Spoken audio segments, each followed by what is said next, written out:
As you can imagine, Keith, a lot of very opinionated Rangers fans tonight. Let me try and fire through a few of these. Kieran says Rangers, poor teams of the last couple of years would have put this team away easy, even down to 10 men. How can the board continue to think Martin can turn this around? It's beyond any sensible football fan. Mark says the biggest decision was Martin choosing the striker who'd never scored a senior goal. Canadian Hammer simply says... Or Kevin Thelwell spending 10 million on him. Aye. There's a lot of comments on Chermiti, but I'll just try and rifle through these. The Canadian Hammer just asked Keith, is there any chance for Martin to be sacked before Livingston? And again, I feel I'll answer that. No. Drew says Russell Martin needs to go. Ali says Chermiti for 8 million will be the worst signing in Rangers history. Thelwell and Martin are toast. Scott says baffling subs, poor game management.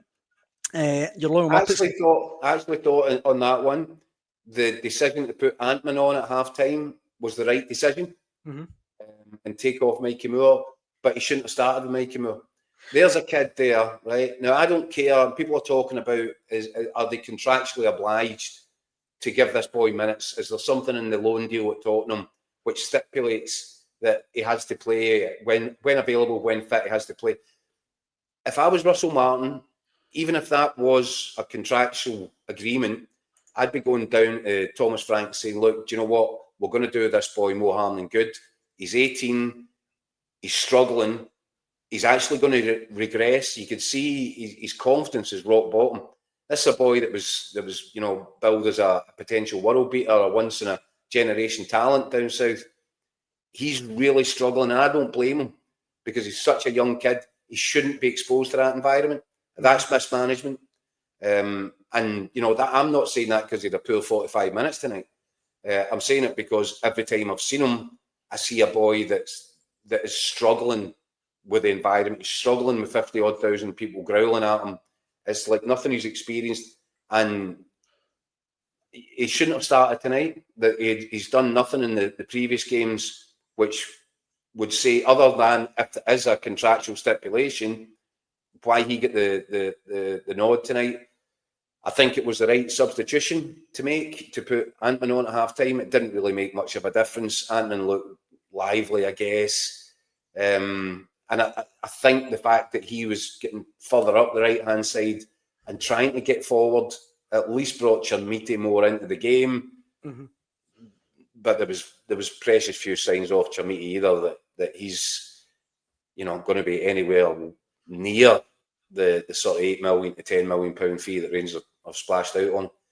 But again, we talked, Daniel, sorry, but we talked about the CV that Russell Martin had, that for some reason qualified him for this position.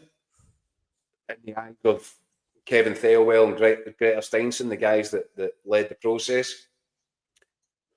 And that one baffles you. And then you look at, we're talking about CVs, and Chermiti's a young kid that has scored 3 senior goals more than 2 years ago in a different country in Portugal.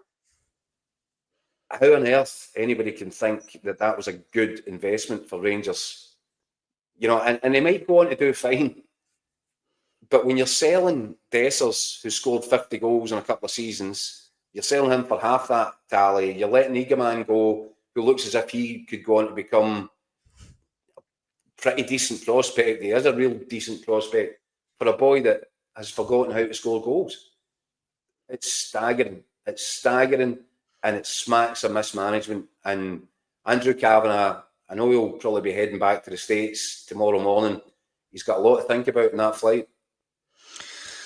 He definitely does, and a lot of Rangers fans are having their say just now. William says we need to rip up 3 loan players' contracts, Moore, Aarons and Giga. And Anne insists Russell Martin was given assurances he'd be given time to get things sorted, she says, till the end of the season. He's here for at least that. I think Keith, right now, he'd be doing really well to get to the end of October. Well, as one of the comments said there, to the end of this week would be a good first base for him. I think I don't think I don't think anything will happen before this weekend. I think there's Rangers fans, and this is the thing, and this is where there is a bit of arrogance involved in the people that are making the decisions, that they think they know better than the foot soldiers that have been turning up game after game, week after week, season after season, watching the same old stuff. If anybody, you know, if they paid the slightest bit of attention to how the supporters feel about this, well, they wouldn't have made some of the decisions that they've made. And that arrogance, that feeling that they know better, that feeling that if you've been in England for 2 minutes at whatever level, you should be able to coast it up here, it's coming home to roost. And I think I'll go back to what I said right from the start when this takeover was happening, Daniel. I do believe that Andrew Kavanagh and the Americans and the 49ers, I think in the long term, they are exactly what Rangers needed. They were exactly what Rangers required then and still require now. And eventually they'll get it right. But they've made so many mistakes based on arrogance that they find themselves in this situation. And now they're going to have to be brave. And they're going to have to make some big, big calls. And I know there's a temptation there to double down, to not pander to the demands of the support. Because if you do that, you set a precedent, it can happen again. But actually, I think it requires a bit of clear thinking, cool heads, perhaps getting back to Philadelphia and you know, Andrew Kavanagh can go home and reflect on stuff. But he has to realise and he has to accept big, serious mistakes have been made. And if he allows it to get much worse, then eventually, and probably not long from now, the fans will be coming after him. Yeah. And, you know, they'll forget about Thelwell and forget about Russell Martin because they're kind of already written off by large sections of the support.